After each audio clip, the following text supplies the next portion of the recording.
Oke, Bismillahirrahmanirrahim. Assalamualaikum warahmatullahi wabarakatuh. Kembali lagi di YouTube-nya Kiwari Farm dengan saya Fahri dari timnya Kiwari Farm.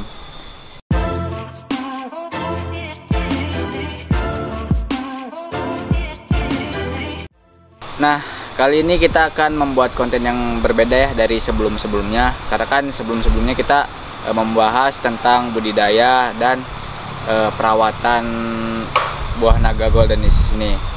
Nah, saat ini kita akan membuat konten menjawab pertanyaan-pertanyaan dari teman-teman yang sudah berkomentar di channel YouTube-nya Kiwari Farm.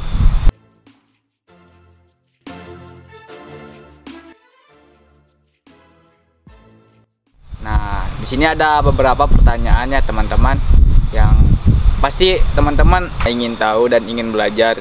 Nah, kita di sini akan sharing-sharing aja untuk pertanyaan-pertanyaan dari teman-teman ya, yang insya Allah bakal saya jawab dengan apa yang kita alami di lapangan.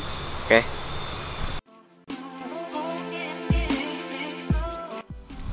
Kang Fahri, ada yang nanya nih dari akun YouTube-nya Maskur 1994, katanya mau bertanya, bibit yang durinya rontok apakah bisa tumbuh tunas baru? Nah, jadi teman-teman izin menjawab ya pertanyaan yang tadi mengenai apakah duri rontok masih bisa tumbuhkah tunasnya. Nah, yang saya ketahui saat ini ketika durinya rontok itu masih bisa tumbuh teman-teman. Kenapa? Karena duri hanya untuk melindungi mata tunas yang akan tumbuh. Jadi tidak masalah kalau durinya rontok. Nah, boleh dilihat teman-teman ini. Nah, ini kan tumbuh. Nah, dia tumbuh tidak di durinya, jadi di dekat mata tunasnya. Nah, jadi duri itu fungsinya untuk melindungi mata tunas yang akan tumbuh. Makanya jadi kalau durinya rontok juga tidak masalah, masih bisa tumbuh. Oke teman-teman. Nah, Kang Fahri, ini untuk pertanyaan kedua masuk dari akun channel YouTube-nya Anime Indo. Nah, pertanyaannya yaitu, Bang, itu perawatannya apa sama dengan buah naga merah? Nah, saya punya buah naga kuning tapi sudah umur 15 tahun tidak berbuah. Mungkin Kang Fahri bisa menjawab pertanyaan dari akun Anime Indo. Wah, cukup lama banget ya, udah 15 tahun tapi tidak buah-buah. Nah, kemungkinan bisa sangat berbeda ya teman-teman, dari segi bibit ataupun dari ketinggian juga. Nah, yang dimaksud teman-teman itu sekarang buah naga kuning apa gitu kan, karena setiap buah naga itu berbeda-beda. Nah, kalau perawatnya tidak terlalu jauh dengan buah naga merah ya teman-teman ya, tapi ya lebih intens ya yang golden gitu kan. Karena apa? Karena tanaman golden isis sendiri itu gampang terkena penyakit. Jadi kalau tidak intens maka sangat cepat sekali buah naga kuning ini tersebar penyakit ataupun terkena penyakit. Nah, jadi untuk tingkat ketinggian datarannya juga itu berpengaruh dalam budidaya buah naga itu tersendiri.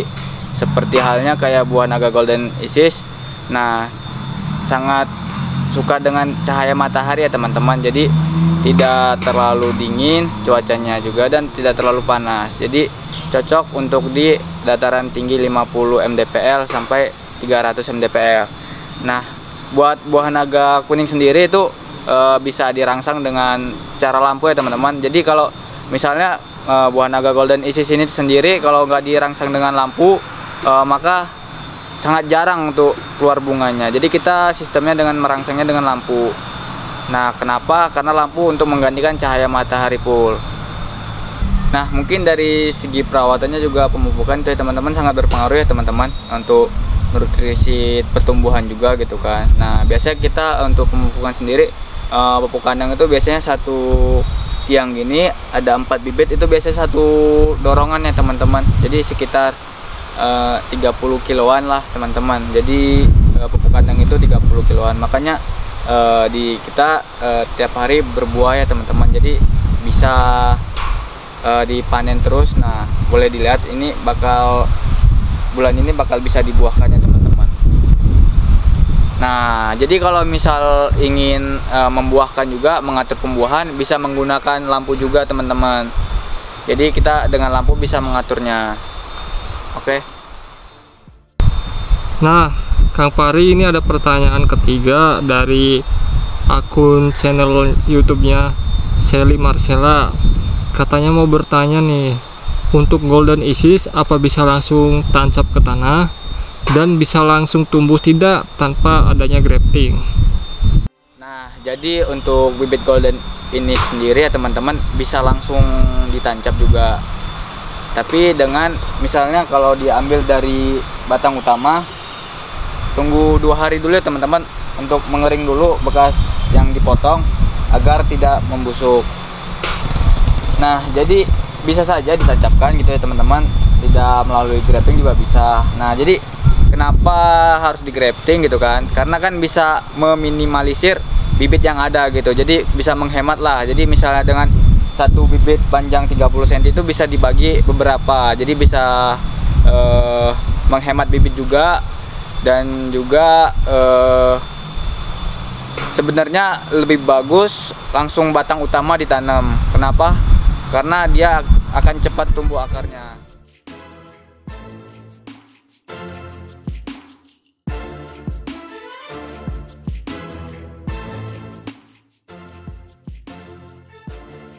Kalau di grafting juga sangat bagus ya teman-teman, untuk menghemat bibit juga. Jadi ya masih ada plus dan minusnya. Kenapa? Karena kalau plusnya di langsung batang utama itu bakal cepat untuk tumbuh tunas dan tumbuh akarnya. Perkembangannya sangat pesat ya teman-teman. Nah, kalau misalnya di grafting itu plusnya kita bisa menghemat bibit dan pertumbuhannya juga sangat cepat ya teman-teman. Tapi ya kita tidak tahu kan batang bawahnya itu bagus atau tidaknya. Jadi bisa aja dari batang bawahnya itu bisa bakal menyebarkan penyakit ke batang buah naga itu tersendiri. Nah, mungkin gitu sih yang bisa dapat saya jawab gitu ya teman-teman. Jadi ya ada plus minusnya juga gitu kan. Tapi ya merekomendasikan lebih ke batang utamanya langsung ditancapkan, tidak perlu di grafting jika batang utamanya itu banyak gitu ya teman-teman.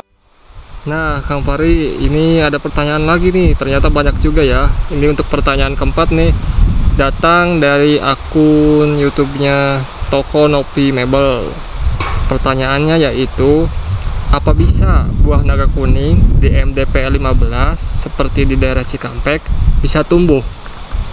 Untuk jenis buah naga kuning itu juga ada yang bisa tumbuh di dataran rendah dan juga hanya bisa tumbuh di dataran tinggi saja teman-teman, tergantung dengan jenisnya.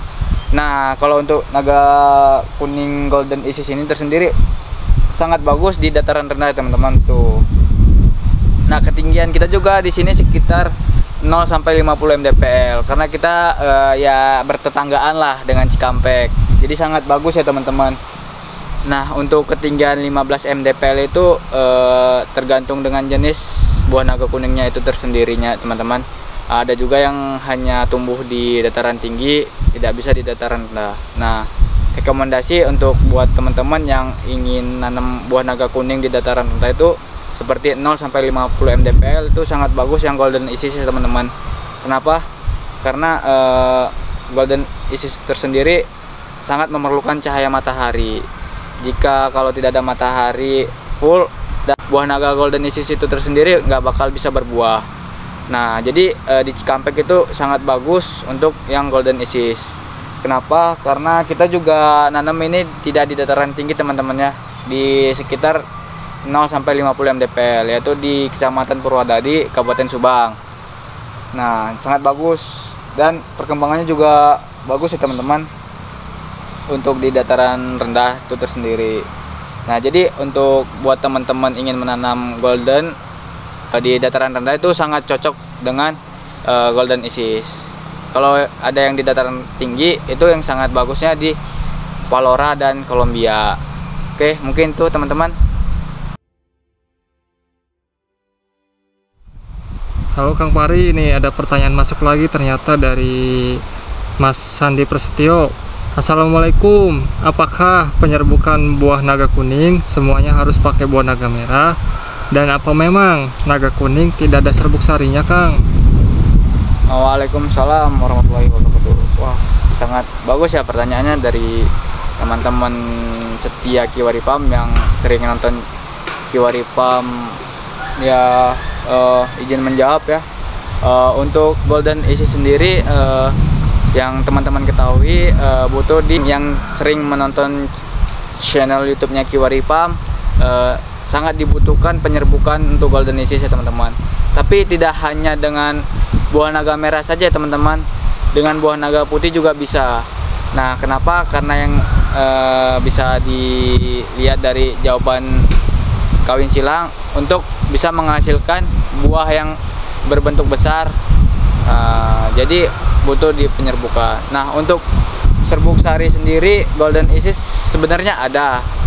Nah, jika tidak diserbukan dengan buah naga lainnya seperti merah dan putih, kemungkinan besar buah itu berbentuk kecil dan kemungkinan juga bisa gagal untuk dibuahkan. Jadi bunga itu bakal rontok sendiri. Nah, jadi untuk penyerbukan itu sangat penting ya, menggunakan jenis buah naga lainnya seperti merah dan putih.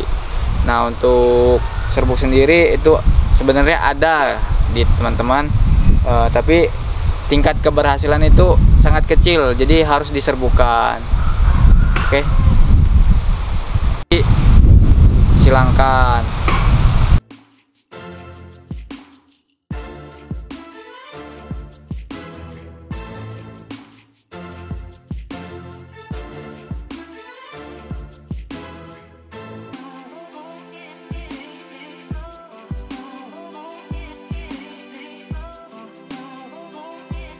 Nah, oke, terima kasih teman-teman.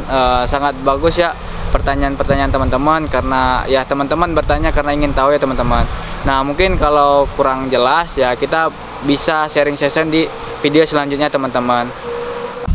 Nah, buat teman-teman jika ingin memesan bibit Golden Isis dan konsultasi tentang buah naga Golden Isis ini, bisa di link deskripsi ada WA.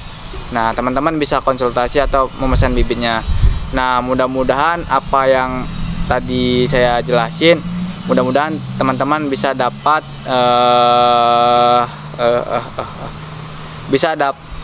membudidayakan buah naga Golden Isis dengan baik. Ya, mungkin itu saja. Terima kasih buat teman-teman. Assalamualaikum warahmatullahi wabarakatuh.